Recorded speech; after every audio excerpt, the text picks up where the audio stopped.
4-year-old boy falls or is pushed out of an SUV and dies. Tonight, police are looking for the driver of that vehicle, and our Jacqueline Inglese is working to get answers on exactly how this happened. She spoke with the boy's father, who's pleading with the driver to surrender to police.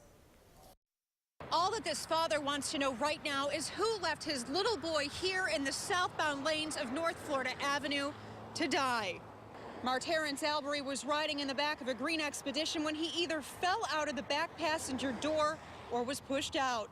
The driver of the SUV rolled over him with the back tires and then took off. Marterrence's 17-year-old brother was babysitting him here at their Brittany Loop apartment just a block away. We now know his brother walked up to police around 10 o'clock last night to say he couldn't find his little brother. Now this boy's father says he can cry no more and is pleading for the driver to turn themselves in.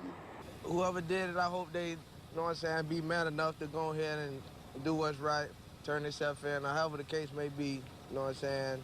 I ain't mad at nobody. It happened, it happened.